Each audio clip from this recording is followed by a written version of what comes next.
Something just shifted in the PGA Tour, and you can feel it. The energy is different. The locker room feels different. Even the conversations online, completely split.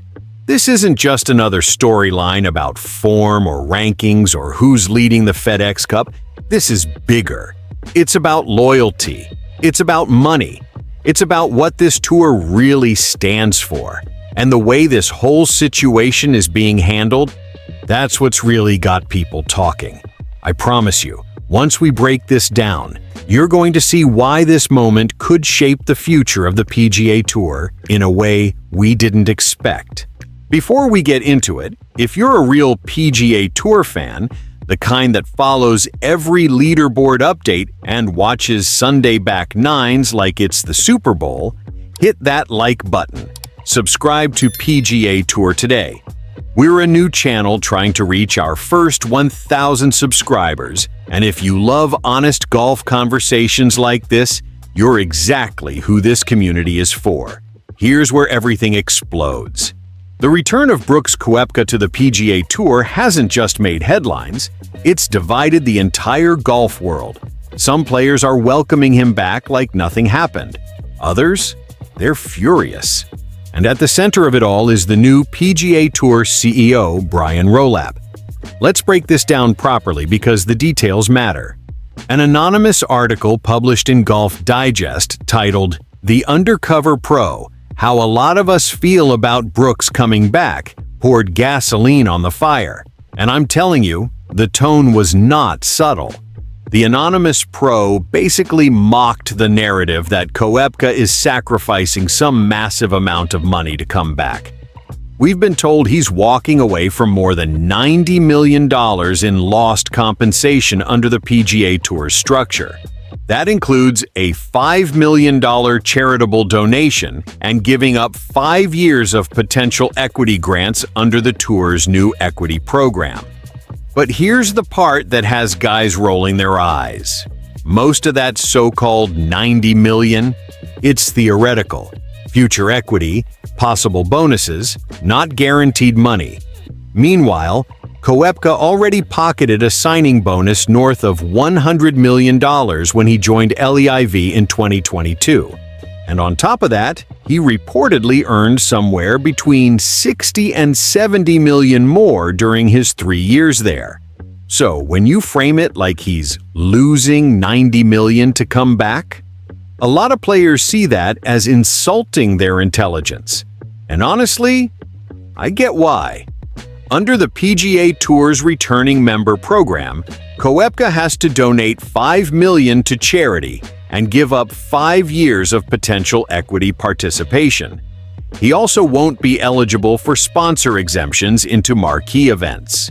But there's no suspension, no forced trip through Q School, no Korn Ferry requalification. That's where guys like Wyndham Clark stepped in. Clark didn't sugarcoat it. He basically said, if you told him he could leave for a year and a half, make a fortune, then walk back in like nothing happened, almost everyone would have done it. That hits hard. Then you've got analyst Brandel Chamblee, who argued that letting Koepka return without real friction undermines the meritocratic foundation of the tour. He even suggested suspension or forcing him to requalify through the Korn Ferry Tour. And look, whether you agree or not, that's a real philosophical question. What does loyalty mean? What does consequence mean? Now here's where it gets interesting. That same anonymous pro actually gave credit to Brian Rowlap. Why?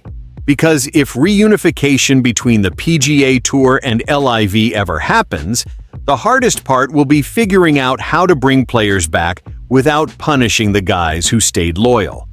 And let's be honest, that merger talk? It's been quiet for a while. No meaningful updates. Most insiders think the chances are low.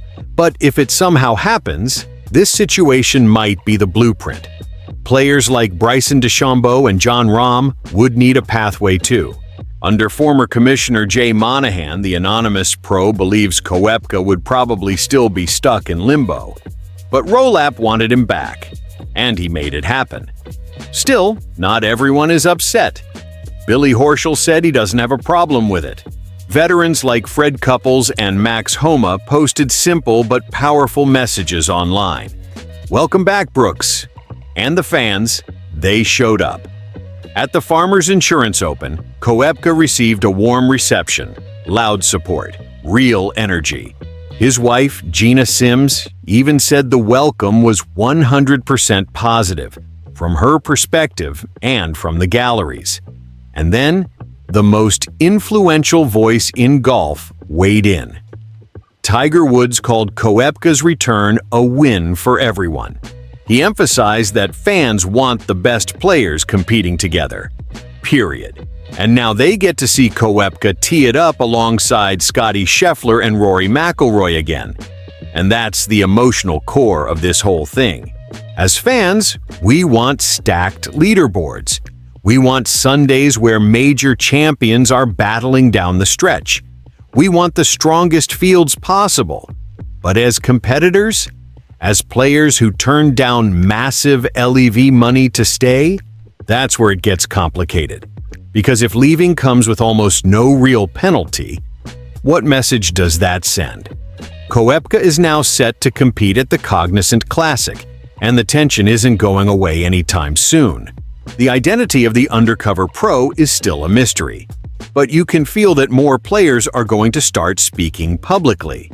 This isn't just about Brooks. This is about the identity of the PGA Tour moving forward.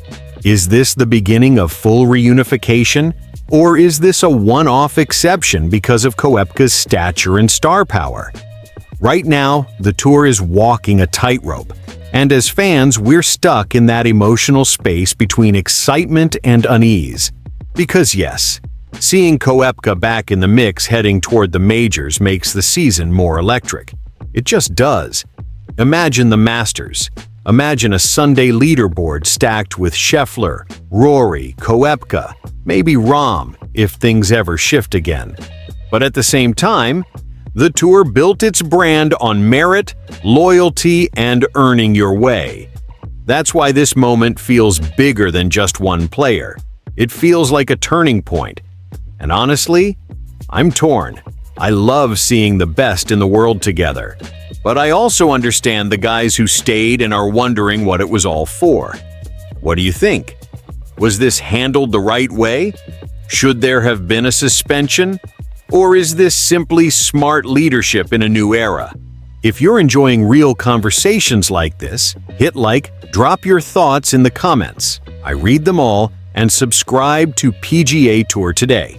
We're a new channel pushing toward our first 1,000 subscribers. And if you care about the future of the PGA Tour and want honest fan-to-fan analysis, this is the place to be.